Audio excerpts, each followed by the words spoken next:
जय माता दी। आइए सुनते हैं सकट चौथ माता की यह कहानी। सकट चौथ के दिन शाम को भगवान गणेश का पूजन करने के बाद व्रत कथा को सुना या पढ़ा जाता है। धार्मिक मान्यताओं के अनुसार सकट चौथ का व्रत बिना व्रत कथा के अधूरा माना जाता है।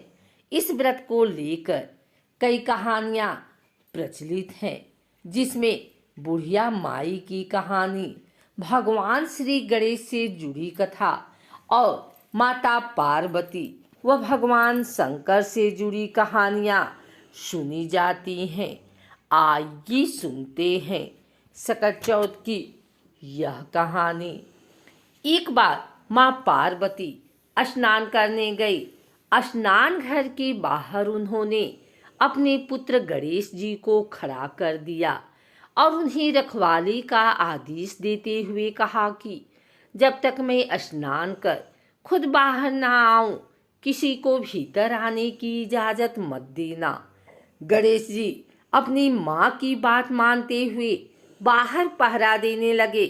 उसी समय भगवान शिव माता पार्वती से मिलने आए, लेकिन गणेश भगवान ने उन्हें दरवाजे पर ही कुछ देर रुकने के लिए कहा।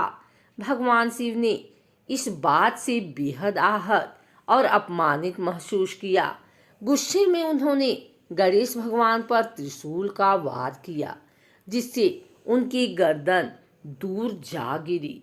स्नान घर के बाहर शोरगुल सुनकर जब माता पार्वती बाहर आई तो देखा कि गणेश जी की गर्दन कटी हुई है।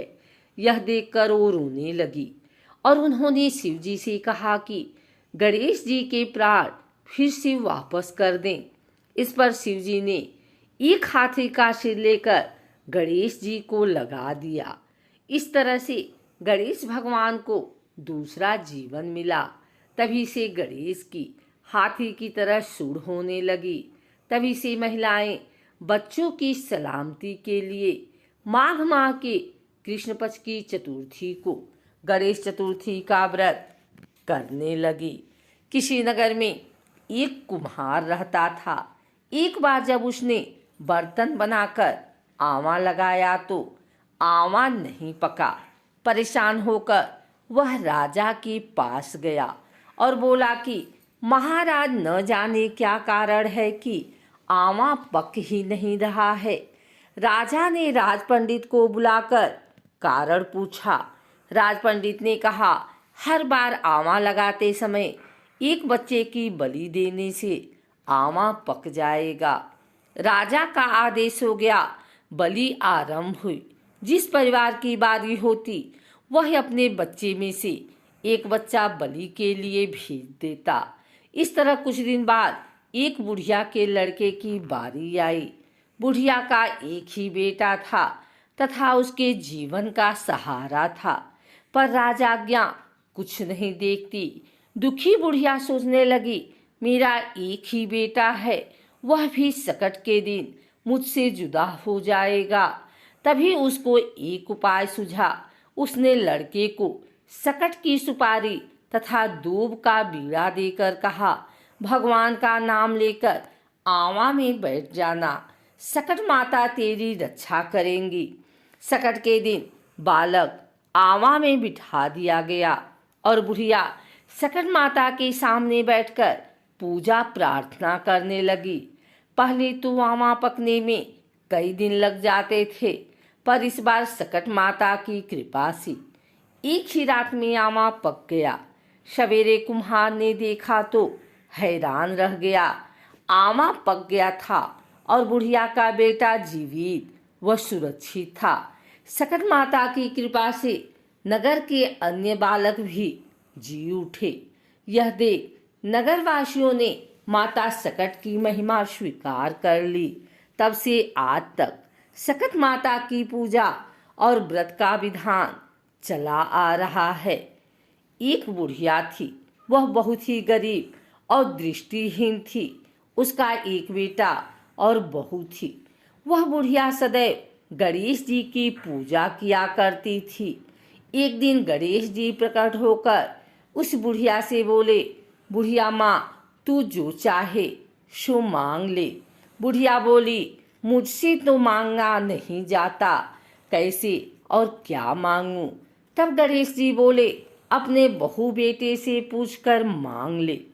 तब बुढ़िया ने अपने बेटे से कहा, गणेश जी कहते हैं तू कुछ मांग ले, बता मैं क्या मांगूं।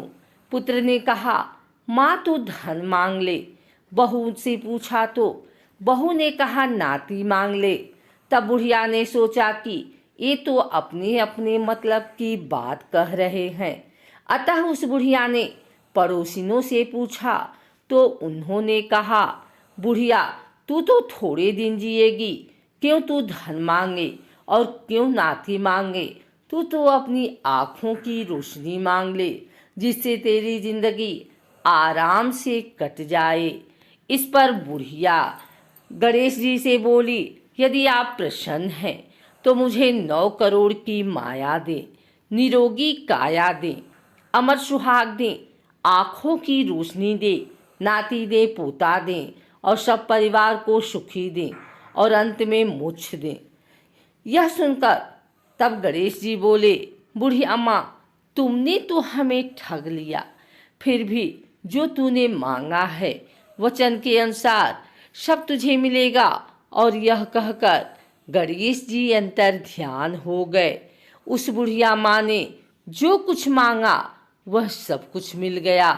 हे गणेश जी महाराज, जैसे तुमने उस बुढ़िया माँ को सब कुछ दिया वैसे सबको देना।